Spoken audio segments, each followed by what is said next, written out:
What's up, everybody? Today we've got a couple things going on the vlog. Nathan's going to do some work to the planter here, and Kendall and I are going to do some fencing. You'll see that later in the video. But to start the video, wanted to show you guys this Demilare LED parking light that we got. We're going to install it here in the farmyard where we load our feed mixer and where we work our cattle, where we unload cattle.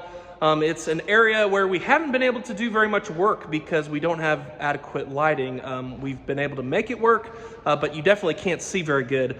The hope is that these parking lot lights will just really illuminate the whole space. So let's check this out, see what it looks like here. So these are 300 watt, and you can see here's some of the specs if you want to check those out. Here is the light itself. So it's a pretty big light, which is good because we're hoping that it provides a lot of light for us. Go ahead and take the plastic off. So there you go.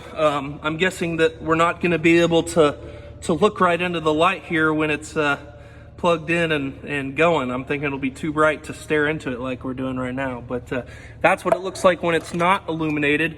Really heavy duty built.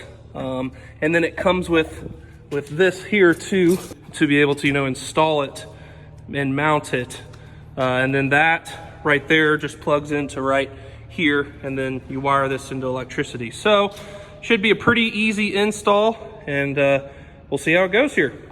All right, so we got the lights installed on this beam here.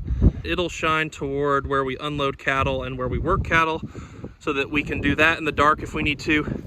Then we've got a second one right there on the barn, kind of facing back toward this way, that will light up the commodity bays as we're driving in and scooping to load.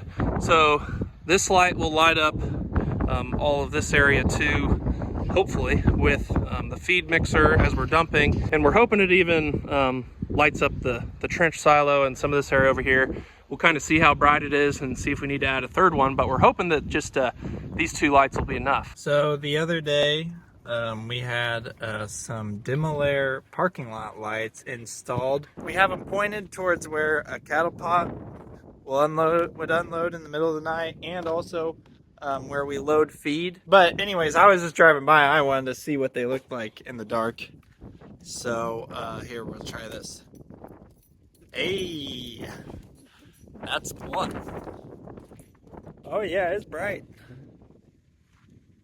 So now you can see there's our commodity shed.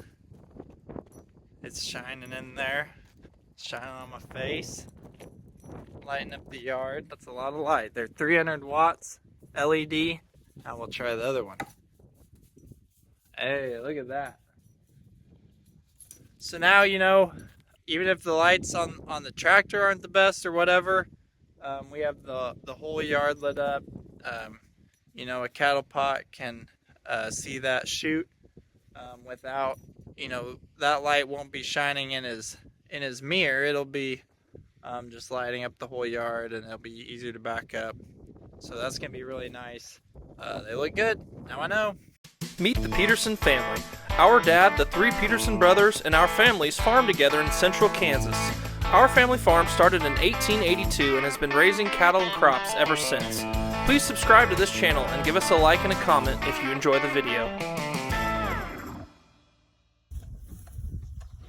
The calves love the sidekick. I always do.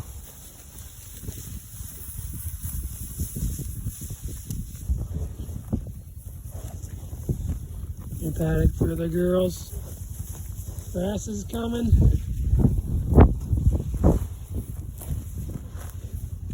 Nathan's doing his best to live up to the name of the sticker. We got an Andy Queen sticker on this Great Plains rig. We are working on a new project here today. Past few years we've been using our old International single axle straight truck to haul water, and then we pull a water trailer behind it. The tank that was in the trailer wore out, and then we never had much capacity in the truck. We were actually using some shuttles for water, and then we had some chemical shuttles in the truck. Well, anyways, we're gonna kind of revamp this we decided to take these walls off, so we'll just have a flatbed truck and make it a little more user friendly. It wasn't really a temporary setup, but it was kind of we just set it up with what we had, and then it was our backup for when when we needed to spray while the semi was doing fertilizer. So we're hoping to kind of revamp that. We're getting started today. Dad's been getting the bolts off the bottom here and to take the bed walls off. So this truck has been on our farm for longer than any of us brothers, I believe. It's a staple of Peterson Farm and Livestock. It's hauled a lot of silage. It's hauled a lot of grain. It even hauled cattle back in the day. They also pulled a trailer behind it then. They would load cattle in the trailer and then walk them up to the front, and they'd haul cattle in the truck bed and in the trailer at the same time. And they actually had 2 rigs like that, and they'd haul about 60 head between the 2 rigs, which is what we can haul now just in a cattle pot. So it's had many different faces, many different uses. It's a classic good old boy truck. We call it the diesel. So anyways, we're gonna develop it for its next thing because we don't feel like we're ever really gonna haul silage with it anymore. We used to put fertilizer in it, but with the tandem we have now, and we have more semi trailers to haul silage and grain and fertilizer now, we get bigger loads than what a straight truck would do. We're gonna put the water tank on there and make it better than it was before, and just make it more permanent. So we're gonna take the walls off. We'll see how it all comes together. Okay, wrapping up my rod straps. Today I went and borrowed our uncle's trailer and went and picked up 2 new tanks that will be going in our diesel truck and the manure spreader rig. That always sounds funny, but our truck and trailer rig, we're going to put on the truck, and then on the trailer, about 3,300 gallon worth of storage. Got them picked up today. Kind of rainy day. I think we maybe got a 1/4 inch, but it was a really good day to go do that. Oh yeah, we're going to have a cool flatbed truck.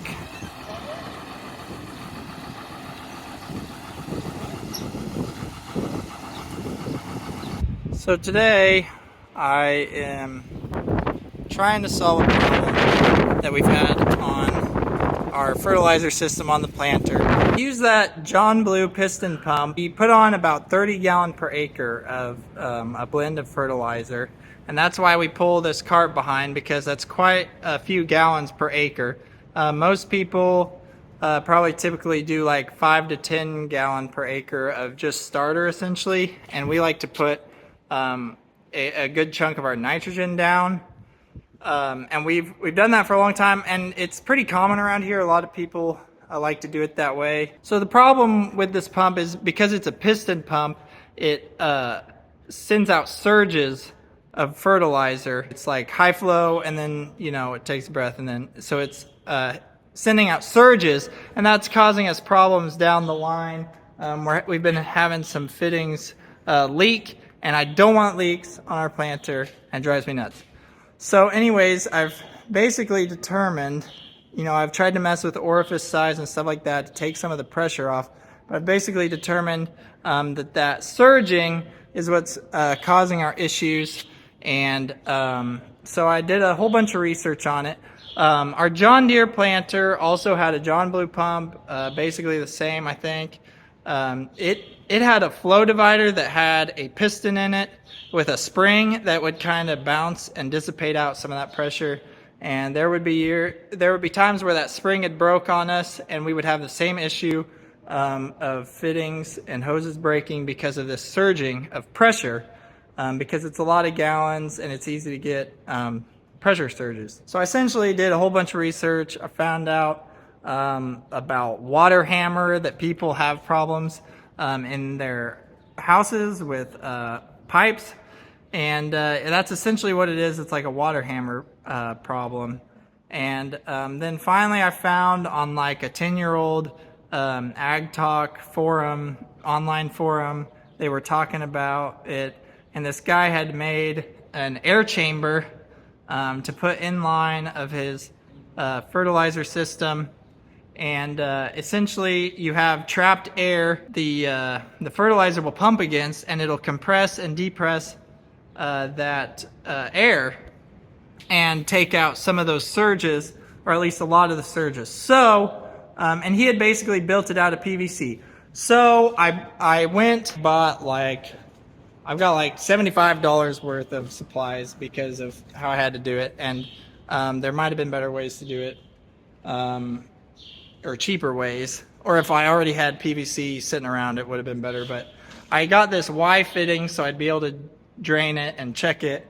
And I'm essentially going to plumb this into the 1-inch line up above it, and there will be air trapped in it. And so I'll need to get it sealed up real quick. But anyways, that air will help dissipate those pressure surges, theoretically, and I really hope it works. So that's what I am putting together today.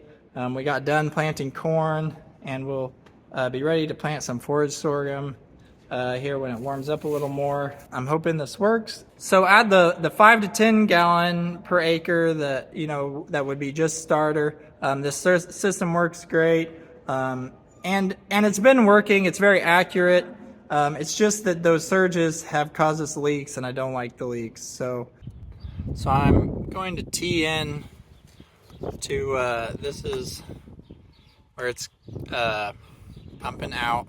That's my pressure relief, and then this goes in splits between the left side of the planter and right side of the planter. I could have put my air chamber going out from here, and I think that would work pretty good, except that my flow meter is right here, and we do have kind of inconsistent readings from the flow meter. Hopefully that'll help get really consistent readings from the flow meter too. So I've got to cut that hose, and then there's no going back. Well, there's always going back, but I'd have to get a different hose or splice it. This is what it's gonna look like, and I wish I could try it without gluing it all together first, but I think I basically, to have it airtight and so it doesn't pop open, I'm gonna glue it all together. And I got as many threaded pieces as I could, and then this will be where I can, like, if I did have an air leak and it filled with fertilizer, I could drain it. And again, to reiterate, I saw some guy on the internet do this, so it wasn't 100% my idea. While I'm working over there, Dad and Greg are working over here. Oh yeah, that's gonna be a nice looking truck. Okay, pardon my overdone ratchet straps here, but I didn't want to cut holes or weld or whatever until I know it works. So, there you have it plumbed in. It'll pump the fertilizer down here via the airlock, and that air will compress to the 40 pounds, or so it'll be taking that pressure there. All right, Nathan is loading up the wagon to feed cattle, but Dad and I just spent the afternoon drilling holes. Well, we took off the sideboard of the truck, and then so now it's just a flatbed, and I pressure washed it off and then drilled holes through it on each one of the rings there, and then we put bolts through those holes so that it's fastened down to the truck. Sorry, the sun is just right there. So we had a hard time deciding kind of where to put the tank, because if you put it too far forward, then the weight is off of the axle, but if you put it too far back, you can't really put anything on it in the back. The way we have it right now, we should be able to put some things in the back there, and we're not necessarily planning to drive this thing around on the road full of liquid. It'll mainly be when it's parked in the field, we'll fill it up, and so that's where a lot of the weight will be, just when it's sitting still in the field. So that's what we've been doing this afternoon. It's a good project, and it's kind of a new look for the old International, or what we call the diesel truck. So that's what Dad and I have been working on. Nathan's been working on the planter. He was doing something with trying to relieve the pressure on the fertilizer, something to that effect. Maybe he vlogged it, but.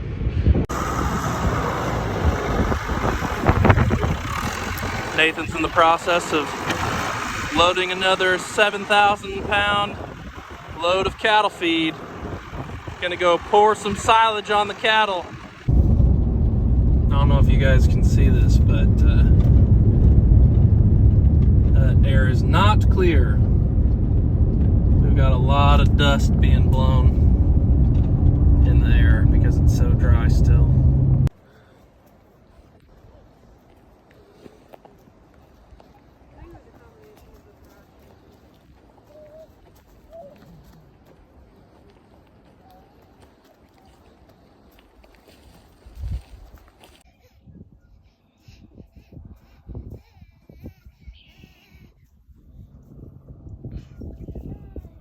Python, Mommy's got your noodles. Ready for dinner? Yes. You hear the airplane?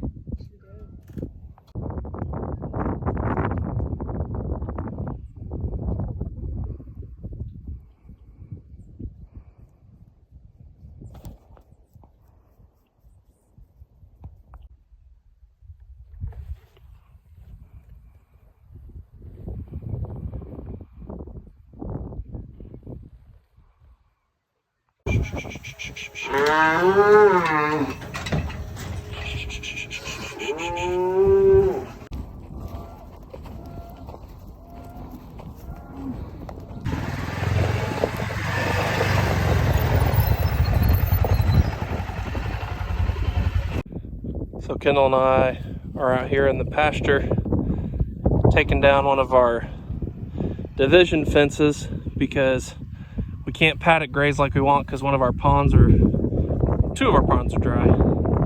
Pretty cool to be up here and think about the pioneers crossing this area with horse and wagon.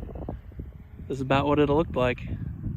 Okay, I'm out here at the pasture that we were rolling up wire at. We rolled up 2 strands of wire to open up from we had it in 4 paddocks, and this spring we're gonna graze it as just 2 paddocks.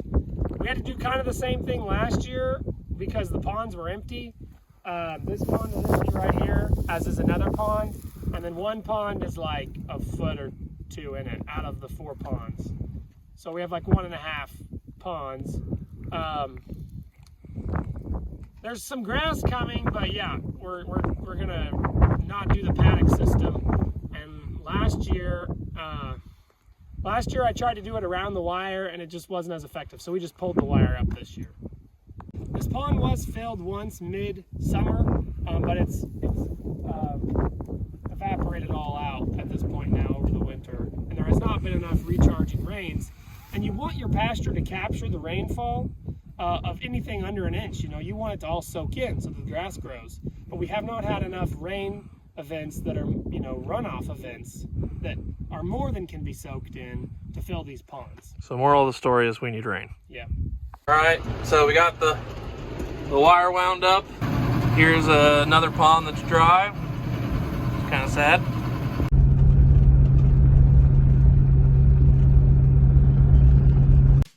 Thanks for watching, everyone. Check out our music videos linked in the description.